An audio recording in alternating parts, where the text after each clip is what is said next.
ఇట్లా కేసులు గతంలో ఉన్నాయి కదా అని చెప్పి తీసుకొని వచ్చి నడి రోడ్డు మీద వాళ్ళను నిల్చోబెట్టి వాళ్ళ కుటుంబ పరువును తీస్తూ వాళ్ళను షేమింగ్ చేసే కార్యక్రమం పోలీసులకు లేనే లేదు. ఈ మధ్య కాలంలో జరిగిన అనేక ఘటనలు, రాకేష్ అనే పిల్లాడు, ఇది రాకేష్ అనే పిల్లాడికి సంబంధించిన కాలుకు సంబంధించిన ఎక్స్రే. అంటే నా పక్కనున్న పాప వాళ్ళ అన్న, నా పక్కనున్న పాప ఇంజనీర్, వాళ్ళ అన్న రాకేష్ పాలిటెక్నిక్ మెకానికల్. ఆ పిల్లాడికి సంబంధించిన కాలుకు సంబంధించిన ఎక్స్రే. ఇలా కాలు ఇరిగిపోయింది, లోపల రాడ్ ఉంది, రాడ్ పెట్టి ఆ రాడ్కు కాలును ముడేసి డాక్టర్లు ఈ మాదిరిగా ఉన్న పరిస్థితిని చూస్తే పోలీసులు ఆ కాలు మీద కాలు పెట్టి నడి రోడ్డు మీద నడి రోడ్డు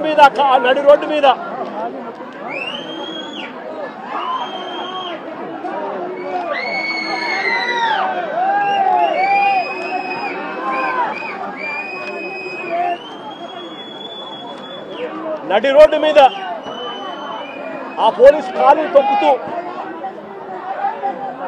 ఆ రాకేష్ అనే పిల్లోడిని ఇలా కొట్టడం, అది కూడా నడి రోడ్డు మీద షేమింగ్ చేస్తూ చేయడం ధర్మమేనా అని అడుగుతా ఉన్నా. హరి అనే వ్యక్తి,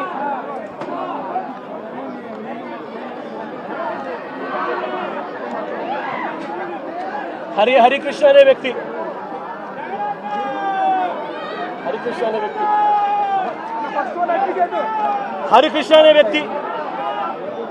ఈ వ్యక్తి మీద ఈ మధ్య కాలంలోనే దాచేపల్లిలో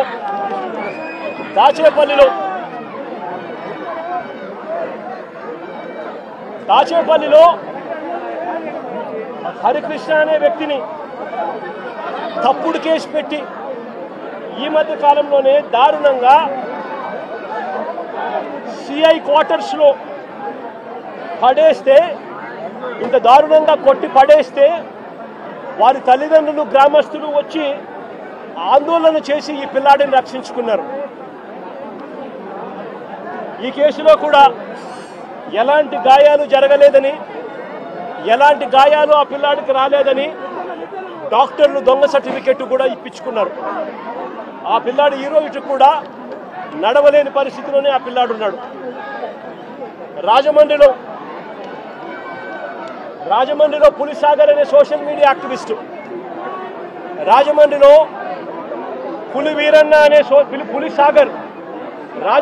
పులిసాగర్ అనే సోషల్ మీడియా యాక్టివిస్టు, ఈ పిల్లాడు కూడా దళితుడే. ఈ పిల్లాడిని కూడా ఇదే మాదిరిగానే పోలీస్ స్టేషన్లో అగ్ననగ్నంగా ఈ పిల్లాడిని రాత్రంతా చిత్రహింసలు పెట్టారు. పోలీసులా వీళ్ళు రాక్షసులని అడుగుతా ఉన్నాం.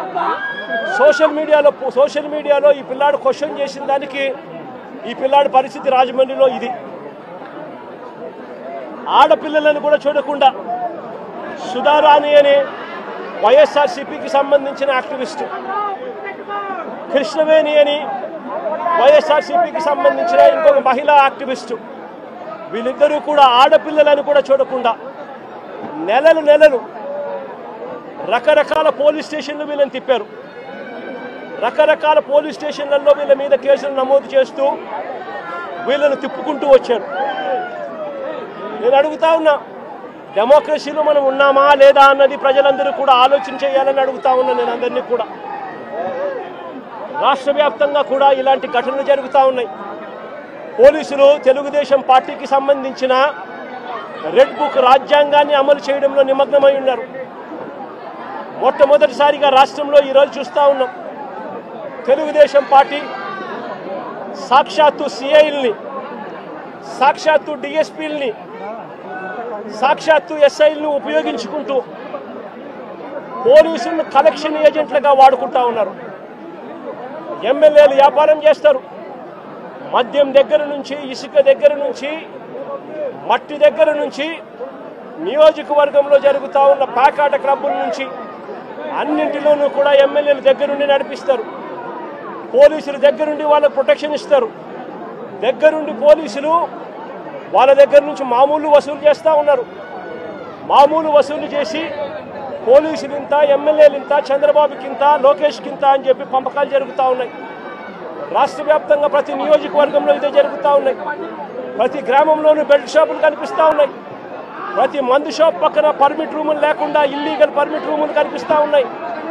ప్రతి పర్మిట్ రూమ్కు డబ్బులు తీసుకుంటా ఉన్నారు. ప్రతి బెల్ట్ షాప్కు పోలీసులు డబ్బులు తీసుకుంటా ఉన్నారు. ఎమ్మెల్యేలకు డబ్బులు ఇస్తున్నారు. చంద్రబాబు నాయుడు గారికి ఇంత, లోకేష్కి ఇంత కలెక్షన్లు జరుగుతూ ఉన్నాయి.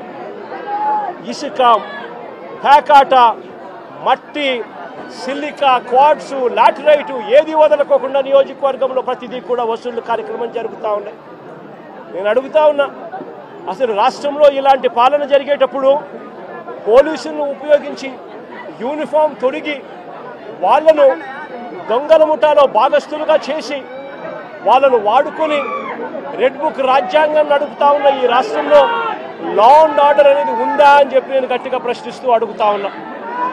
నేను ఒకటే చెప్తా ఉన్నా, ఈరోజు ఈ పిల్లలకు జరిగిన అన్యాయం ఏదైతే ఉందో నేను ఈ పిల్లల్ని వెనకేసుకొని రావడం లేదు. పిల్లలు అన్నాక వీళ్ళు వయసులో ఉన్నప్పుడు ఏదేదో కేసులు పడిండొచ్చు, గొడవలు జరిగిండొచ్చు, కేసులు పడిండొచ్చు, కేసులు ఉండిండొచ్చు. ఆ కేసుల్లో ఎవరిది న్యాయము, ఎవరిది ధర్మము అని చెప్పి నాకు తెలియదు. నేను దాన్ని వెనకేసుకొని రావడం లేదు. కానీ ఒక పద్ధతి అనేది ఒకటి ఉంది అనేది మాత్రం ఖచ్చితంగా చెప్తా ఉన్నా. ఆరోపణలు చేసే వ్యక్తులే జడ్జిల కింద మారిపోకూడదు అని మాత్రం గట్టిగా చెప్తా ఉన్నా. ఆరోపణలు చేయడం మీద ఆరోపణలు మీరు చేసినప్పుడు జడ్జిలుగా ఉన్న కోర్టులు ఇరువైపులా వాదనలు విన్న తర్వాత ఎవరిది అన్యాయము, ఎవరిది న్యాయము అని చెప్పి వాళ్ళు కోర్టుల్లో తీర్పులు ఇస్తారు. ఆ తీర్పు ఇచ్చేదాకా కేసులున్న ప్రతి ఒక్కరూ ముద్దాయి అయిపోడు అన్నది మాత్రం ఖచ్చితంగా గట్టిగా చెప్తా ఉన్నా.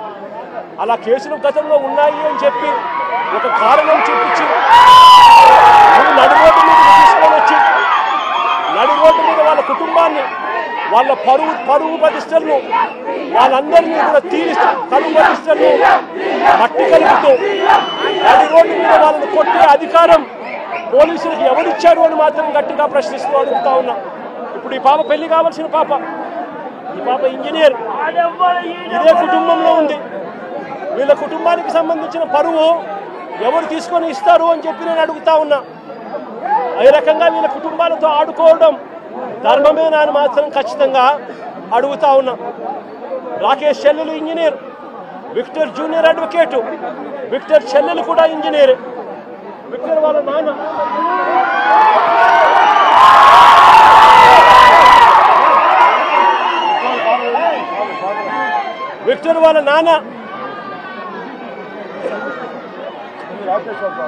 రాకేష్ వాళ్ళ విక్టర్ వాళ్ళ నాన్న ప్రజాశక్తి రిపోర్టర్. విక్టర్ వాళ్ళ నాన్న ప్రజాశక్తి అనే పేపర్కు మాజీ రిపోర్టర్. అంటే ఒక మాజీ రిపోర్టర్ కొడుకు పరిస్థితి ఇది. ఒక మాజీ రిపోర్టర్ కొడుకు పరిస్థితి ఇది. రాకేష్ అనే పిల్లోడు అసలు ఇక్కడ లేడు. హైదరాబాద్లో ఉద్యోగం చేసుకుంటా ఉన్నాడు. జొమాటో అనే కంపెనీలో ఉద్యోగం చేసుకుంటా ఉన్నాడు. ఆ పిల్లాడు ఇక్కడికి వచ్చినప్పుడు జరిగిన ఘటనలో ఆ పిల్లాడిని బ్రాండింగ్ చేసి ఆ పిల్లాడి కుటుంబాన్ని పరువును కూడా తీస్తూ ఉన్నారు. ధర్మమేనా అన్నది ప్రతి ఒక్కరూ కూడా ఆలోచన చేయమని కోరుతా ఉన్నారు.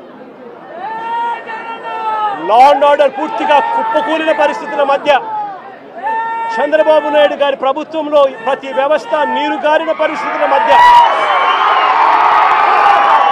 స్కూళ్లు దిగజారిపోయాయి. పిల్లలకు ఇవ్వాల్సిన ఫీజు రీయింబర్స్మెంట్ బకాయిలు ఇవ్వడం లేదు. సంవత్సరం దాటిపోయింది, స్కూళ్లు పట్టించుకోవడం లేదు. విద్యారంగం పూర్తిగా నాశనం అయిపోయింది. వైద్య రంగం పూర్తిగా దివాలా తీసింది. నెట్వర్క్ హాస్పిటల్కు నెలకు 300 కోట్ల రూపాయలు ఖర్చు అవుతుంది. 12 నెలలు అయిపోయింది. 12 నెలలు ఇంటూ 300 3,600 కోట్ల రూపాయలు పైచిలకు వాళ్ళకి బకాయిలు ఉన్నారు. ఏ పేదవాడు నెట్వర్క్ హాస్పిటల్లో ఆరోగ్యశ్రీ సేవలు ఉచితంగా అందుకునే పరిస్థితిలో లేడు. మరోవైపు వ్యవసాయం దిగజారిపోయింది. ఏ పంటకు గిట్టుబాటు ధరలు రాని పరిస్థితి. రైతులకు పెట్టుబడి సహాయం లేదు. రైతులకు ఉచిత పంటల బీమా లేదు, ఈ క్రాప్ నాశనం అయిపోయింది, ఆర్బీకేలు నిర్వీర్యం అయిపోయినాయి, సమయానికే ఇవ్వాల్సిన ఇన్పుట్ సబ్సిడీలు రాని పరిస్థితి. ఇంత దారుణంగా రైతు పరిస్థితి ఉన్నారు. మరోవైపున లా అండ్ ఆర్డర్ పూర్తిగా గాలికి ఎగిరిపోయిన పరిస్థితులు. వీటి అన్నిటి మధ్య మా ప్రభుత్వం గతంలో అమలు చేస్తా ఉన్న పథకాలన్నీ రద్దు చేశారు. మరోవైపున వీళ్ళు చేస్తాము అని మాట ఇచ్చిన సూపర్ 6లు, సూపర్ 7లు గాలి కొదిలేశారు. 143 హామీలు మేనిఫెస్టోలో ఏదైతే చెప్పారో వాటిని పట్టించుకున్న పాపాన పోలేదు వీళ్ళంతా. అందుకనే ఇలాంటి పాలనకు వ్యతిరేకంగా రేపు రాష్ట్ర వ్యాప్తంగా కూడా వెన్నుపోటు దినంగా ప్రకటించి రాష్ట్ర వ్యాప్తంగా ప్రతి నియోజకవర్గంలోనూ ఈ ప్రభుత్వానికి వ్యతిరేకంగా రాష్ట్ర ప్రజలందరినీ కూడా గలం విప్పమని చెప్పి పిలుపునిస్తా ఉన్నాను. మరొక్కసారి వీళ్ళందరికీ కూడా ప్రతి ఒక్కరిని కూడా నేను ఒకటి విజ్ఞప్తి చేస్తా ఉన్నా, ఇలాంటి ప్రభుత్వం కొనసాగడం ఏ ఒక్కరికి కూడా మంచిది కాదు. ఇలాంటి ప్రభుత్వం ఎంత త్వరగా ఈ ప్రభుత్వాన్ని సాగనంపితే ప్రజలు అంత సస్యశ్యామలంగా బతికే పరిస్థితి ఉంటుంది అని చెప్పి ప్రతి ఒక్కరూ కూడా కలిసి రావాలి అని చెప్పి కోరుతూ సెలవు తీసుకుంటారు.